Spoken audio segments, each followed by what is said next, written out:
मुफ्ती साहब ये बताइएगा कि ये जो 10 अय्याम हैं इनमें सबसे ज़्यादा किस चीज़ के लिए दुआ करनी चाहिए? देखिए, हम दुआ के हवाले से और दुआए ज़रर के हवाले से यहाँ पे बात कर रहे हैं। इन अय्याम में तो हमें अपने लिए बख्शिश और मग़फ़िरत का तलब करना, जैसा कि अभी बात हो रही थी कि हज के अय्याम में लोग अल्लाह रब्बुल आलमीन के सामने उसकी तारीफ़ व तौसीफ़ कर रहे हैं। बुनियादी तौर पर जब आदमी ये कहता है ना, तू बड़ा है और बंदा मैं आजिज़ हूँ, मैं इनकिसारी की इंतहाओं पर हूँ। और देखिए, जब हम इबादत भी करते हैं ना, तो इबादत भी एक ऐसी प्रैक्टिस है जिसमें हम गौर करें तो पहले हम क़याम करते हैं, फिर रुकू करते हैं, झुकते हैं किसके सामने? अल्लाह के सामने, और फिर हम सजदे में जाकर जबीन नियाज उसके सामने झुकाते हैं। ये अल्लाह के अलावा नबी के लिए भी जायज़ नहीं है। यानी नबी अलैहिस्सलाम का कितना मकाम है, लेकिन सजदा सिर्फ़ अल्लाह ही को रवा है। तो अल्लाह के हुजूर सजदे में हम गिड़गिड़ाते हैं, उसको बयान करते हैं सुबहान रब्बियल आला। जब इतनी तारीफ़ें रब की करते हैं, और ये तारीफ़ें करने के बाद दुआ का तरीका भी तो यही सिखाया गया ना कि अल्हम्दुलिल्लाह रब्बिल आलमीन अर्रहमान अर्रहीम। पहले उसकी तारीफ़ करो और फिर अपनी बंदगी का इज़हार करो कि मौला हम तो तेरे बंदे हैं और हम बेबस हैं, और फिर उसके बाद उसकी बारगाह में दुआएं रखो, वो तुम्हारी दुआओं को कबूल फरमाएगा। नबी करीम सल्लल्लाहु अलैहि वसल्लम की ज़ात पर दुरूद व सलाम। तो इन अय्याम में हमें चाहिए कि हम अपने लिए, अपनी कौम के लिए, उम्मत मुस्लिमा के लिए, और इस वक्त जो हमारी ज़ुबूहाली है उसके लिए हम दुआएं मांगें। और याद रखिए, यहाँ साथ साथ मैं ये बात भी करना चाहता हूँ कि जब हम परेशान होते हैं ना, लोग डिप्रेशन की तरफ जाना चाहते हैं, या जो कुछ आज हमारे हालात हैं, या आपके शो के आगाज़ में जो कुछ आपने कहा, तो अब एक बेचारा जो है ना, वो जिसके पास कुछ भी नहीं है, वो क्या करेगा? वो बद्दुआएं देगा। तो बद्दुआ हर वक्त नहीं देनी चाहिए। ये बद्दुआ दुआए ज़रर के बाज़ मौक़े पर इसकी इजाज़त है, जैसा कि कुरान मजीद फ़ुरक़ान हमीद ने ये बात की है ना, ला युहिब्बुल्लाहुल जारा बिस्सूइ मिनल क़ौलि इल्ला मन ज़ुलिम। जो मज़लूम है, जिस पर जुल्म किया गया ना, जब वो आह निकालेगा तो फिर उसकी आह से बचो, ये नबी अलैहिस्सलाम ने फरमाया। और फिर नबी करीम सल्लल्लाहु अलैहि वसल्लम ने एक दुआ पर आमीन भी कही है कि जिसके सामने हुज़ूर का नाम लिया जाए और वो दुरूद न पढ़े तो वो हलाक हो जाए, तो वो आदमी हलाक। तो हमें दुरूद शरीफ की कसरत करनी चाहिए। माँ बाप में से दोनों में से किसी एक को बुढ़ापे की हालत में पाए और उनकी खिदमत करके जन्नत हासिल न करे, फिर रमज़ानुल मुबारक के रोज़े पाए और रोज़े रख कर वो जन्नत का हकदार न बने, तो ये हलाकत की। फिर नबी अलैहिस्सलाम ने देखिए एक और चीज़, ताइफ के मौका पर जब नबी अलैहिस्सलाम पर संगबारी की गई तो उस वक्त कहा गया कि आप इनके लिए दुआए ज़रर करें, तो नबी अलैहिस्सलाम ने फरमाया नहीं। लेकिन जब नबी अलैहिस्सलाम के सहाबा को मजलूमाना कत्ल किया गया ना, तो हुजूर ने 40 दिन तक कातिलों के हक़ में दुआए ज़रर की है। और इसी तरीके से कुनूत नाज़िला भी नबी अलैहिस्सलाम ने पढ़ी है। तो नबी करीम सल्लल्लाहु अलैहि वसल्लम जो है वो दुआए ज़रर भी फरमा रहे हैं, लेकिन अक्सर हमें इससे बचना चाहिए, इज्तिनाब करना चाहिए। ज़रा सी बात पर जो है ना, वो सास साहिबा ने कुछ कह दिया तो वो बैठ गई बद्दुआ करने के लिए, सास जो है ना वो बहू के हक़ में जो है ना वो बद्दुआ करने की। तो ये घर के मामलात होते हैं, इनको खुश उसलूबी से हल करना चाहिए हर मौके पर जो है ना, और ख़ास तौर पर वालिदैन को, उस्ताद को, और इसी तरीके से मुर्शिद को, इन लोगों को अपने मुरीदीन के लिए, बच्चों के लिए दुआए बद नहीं करनी चाहिए। अच्छा, हमारे साथ कॉलर मौजूद है शिकारपुर से, अवैस। अस्सलाम वालेकुम जी। जी वालेकुम सलाम बदिया मैडम जी, मैं अवैस बात कर रहा हूँ शिकारपुर से। जी अवैस भाई। जी मेरी आपसे एक रिक्वेस्ट है, मैं जो भी काम करता हूँ ना, मेरा मुकाम होता नहीं है, मेरी दुआएं कबूल होती ही नहीं है। पता नहीं क्या मसला है मेरे साथ, क्या नहीं। अच्छा, वैसे मैं जहाँ भी जाता हूँ, कराची में भी मैंने बहुत सारी कंपनी में काम किया है यहाँ पे, लेकिन मेरा कोई काम नहीं होता। सिर्फ मैं मजदूरी करता हूँ और वो मजदूरी मेरी होती नहीं है। मेरे पेट में भी दर्द रहता है, पाँव में भी दर्द होता है। औलाद भी मुझे नहीं होती है। 4 साल हो गए हैं शादी। 2021 में मैंने शादी की थी अपने कजिन से। जी जी। तो वो मेरी शादी को भी 4 साल हो गए। काम करते हैं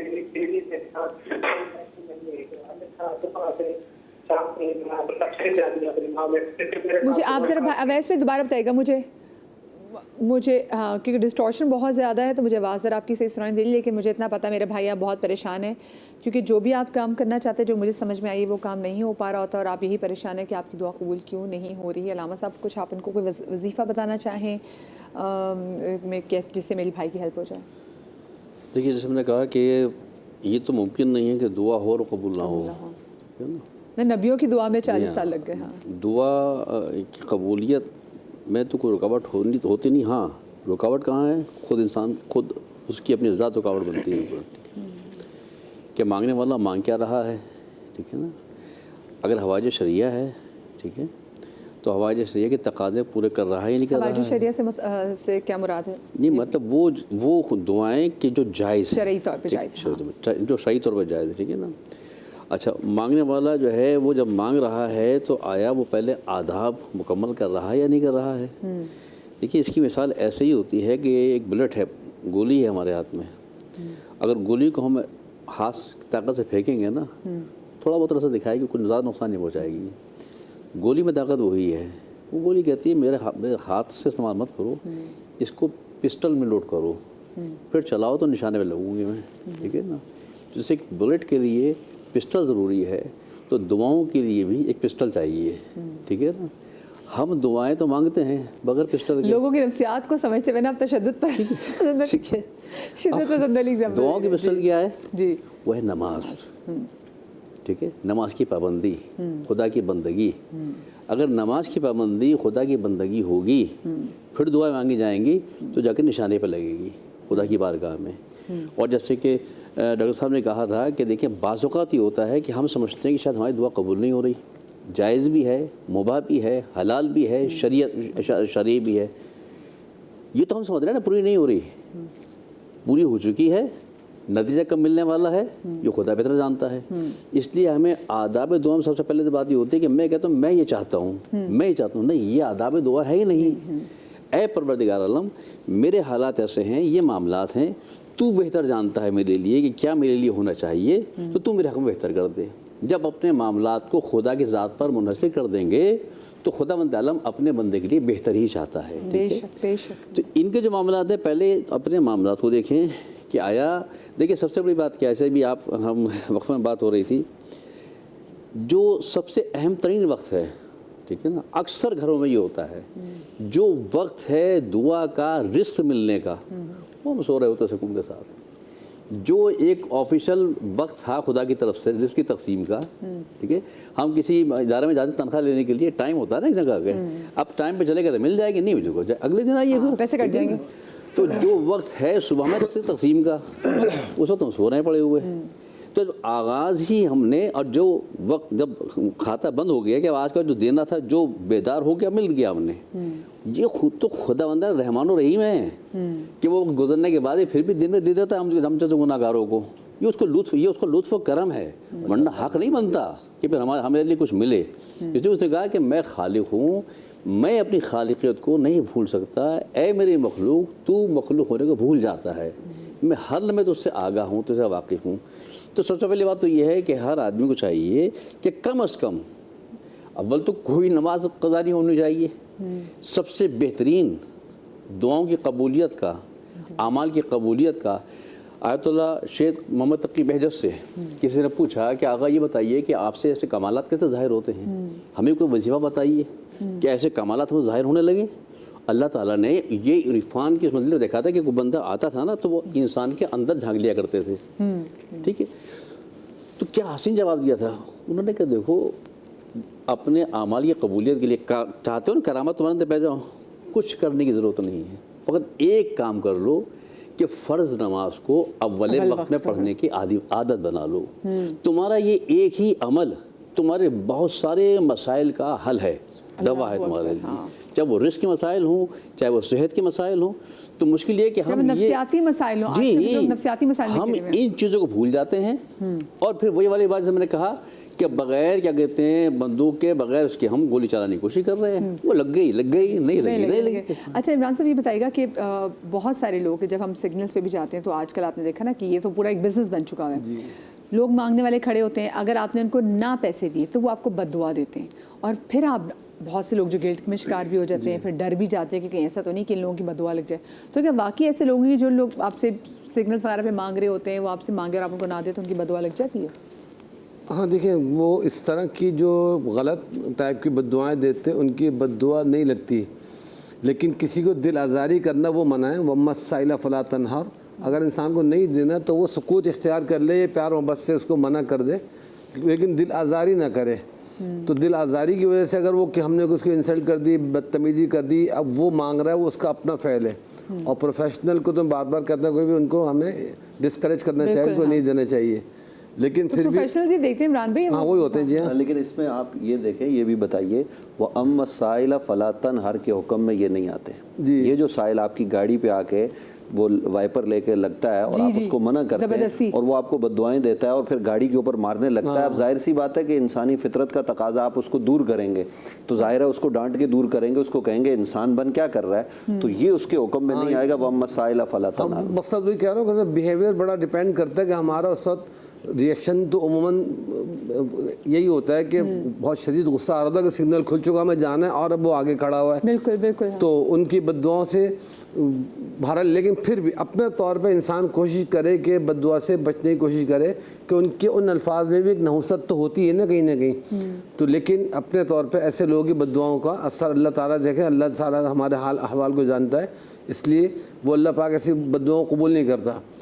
रही बात ये कि किसी की हम वैसे भी जो एक उम्मी तौर पे दिल आज़ारियाँ करते हैं चलते फिरते ट्रैफिक में, रोड पर, और होता ये कि आप गौर करें ज़िंदगी में हमारा रोज़ाना सुबह से लेकर शाम तक, रात तक सैकड़ों बल्कि कभी हज़ारों लोगों से ऐसा मिलना होता है कि वो ज़िंदगी में बस पहली दफ़ा मिलें और आखिरी दफ़ा मिलें, अब वो क़यामत में मिलेंगे। लेकिन इस्लाम ने उनके भी हुकूक़ बताए हैं। वल जारिल जुम, अब जैसे गाड़ी में बैठे हैं, हम ट्रैवल कर रहे हैं, बस में सफ़र कर रहे हैं, फर्स्ट टाइम कोई हमारे साथ बैठा हुआ है, अब वो उसमें हम उसको ईज़ा दे रहे हैं किसी तरीके की, और कोई तकलीफ़ दे रहे हैं, झड़क दिया, बदतमीज़ी कर रही है। मार्केट्स में हम हज़ारों लोग मिलते हैं जो फर्स्ट टाइम मेरे लास्ट टाइम मेरा, उसके बाद आखिरत में मुलाकात होगी। तो उन चीज़ों में हम बड़ा ख्याल रखें कि हमारी वजह से किसी को ठोकर न लग जाए, किसी को दिल आज़ारी न हो जाए, किसी से कोई दिल न दुख जाए, बदतमीज़ी न हो जाए, क्योंकि मजमू में भी उमूमन ये चीज़ें पेश आ जाती हैं। मुझे आज तक एक बच्चा याद आता है, हरम में अभी एकदम मुझे याद आया, बड़ा प्यारा बच्चा, पता नहीं मिस्र का था, कहाँ का था, और मैं अपने वालिद साहब की व्हीलचेयर चला रहा था। हरम में ज़ाहिर गेट से निकलते बड़ा रश होता है, तो वो अपने फादर के साथ था, बड़ा क्यूट सा अच्छा, एकदम सुर्खो सफ़ेद बच्चा। अब वो एकदम अचानक व्हीलचेयर के सामने आ गया और थोड़ा सा पाँव उसके अंदर आ गया। मैंने उससे बहरहाल अपने टूटी फूटी से मादरत की, लेकिन बच्चा बेचारा तिल मिला गया।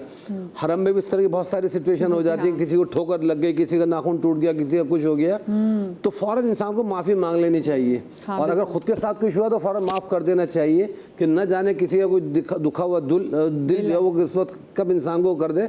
और ख़ास तौर पर अब इस वक्त मैं कहूँगा कि जो जानवरों की सिचुएशन है, हमारे मवेशी कुर्बानी के, उनको जो अजियत लोग देते हैं, अब हमारा तो बहुत दिल करता है कि वो जानवर देखने का, अब वो मालिक जो है छड़ी मार मार के खड़ा करना शुरू कर देता है। हम कह भी रहे हैं भाई उसको हम वैसे ही देख रहे हैं, नहीं मारो, वो पाइप से उससे मारे जा, उसकी आदत होती है। कैसी वीडियो देख रही थी, उसमें था कि कैसे ज़बरदस्ती से वो जो बड़े बड़े जानवर होते हैं उनको अब ऐसी चीज़ें खिलाई जा रही है जिससे उनका पेट फूल जाए, फिर उनको पानी पिलाते हैं ताकि उनका पेट फूल जाए। फिर ऐसे जो जानवर होते हैं ना, फिर आप जब उनको चलाने की कोशिश करते हैं तो वो भी आवाज़ार हो जाते हैं और उन जानवरों से नहीं चला जाता। तो जानवरों की बद्दुआ भी लग सकती है हमें, तो जानवर की दुआ बद्दुआ दोनों लगती हैं।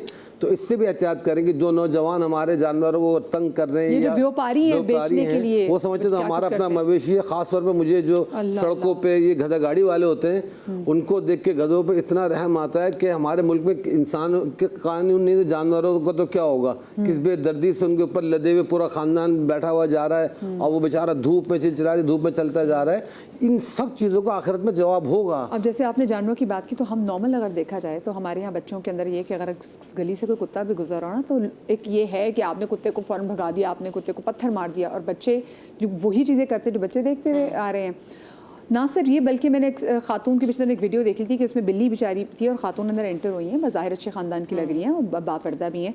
तो वो जैसे बिल्ली थी तो उन्होंने बिल्ली को भगाने के लिए बिल्ली को टांग मार दी। वो जैसे बिल्ली को टांग मारी, वो सीढ़ियाँ चढ़ी, आपने वीडियो देखी, वो गिरी, वो फ़ौरन गिरी हैं खातून। तो हम बिला वजह जो अल्लाह पाक की इस बेज़ुबान मखलूक को जो अजियत देते हैं, तो क्या ये भी इनकी भी बदुआ के हमें खनीस तो नाबूद कर सकती है? नबी सल्लल्लाहु अलैहि वसल्लम को एक चिड़िया का बच्चा दिया गया था तोहफे में। तो नबी सल्लल्लाहु अलैहि वसल्लम ने कहा कि इसको इसकी माँ से किसने जुदा कर दिया, और वापस हुक्म दिया कि उसे वापस उसकी जगह पे रख दिया जाए। तो अब आप देखें कि नबी सल्लल्लाहु अलैहि वसल्लम जानवरों तक का कितना ख्याल करते हैं। यकीनी तौर पर हमने ये बात सुनी है कि एक औरत इसलिए जहन्नम में चली गई कि उसने बिल्ली को कैद किया और एक औरत जन्नत में इसलिए चली गई कि उसने कुत्ते को पानी पिलाया। तो इसका मतलब क्या हुआ? इसका मतलब ये हुआ कि अगर हम जानवरों पर जुल्म करते हैं तो यकीनन उसकी भी बद्दुआ का सबब बन सकते हैं। अच्छा, बाज़ औक़ात कुछ लोग हमें बद्दुआ दे जाते हैं और हम डिप्रेशन में चले जाते हैं, हाय इसकी बद्दुआ ना लग जाए। अच्छा, इसकी एक हदीस मुबारक में भी वजाहत है। नबी सल्लल्लाहु अलैहि वसल्लम इरशाद फरमाते हैं कि जब कोई नाहक बद्दुआ देता है किसी को तो वो अर्श को जाके खटखटाती है, तो अर्श से लौट जाती है, ज़मीनों में इधर उधर घूमती है और पलटकर फिर उस बंदे के पास वापस आ जाती है जिसने बद्दुआ दी होती है, और फिर अल्लाह ताला उसके हक़ में उस बद्दुआ को कबूल फरमाता है। यानी कि नाहक किसी को बद्दुआ भी नहीं देनी है आपने, क्योंकि वो पलटकर फिर आपके पास आ सकती है। और देखिए आप आते फिरते कितने चलते फिरते लोगों को कैसे बद्दुआएं देते हैं, तो आपने देखिए फिर आप जो कहते हैं हमारा अपना ही काम ख़राब हो गया।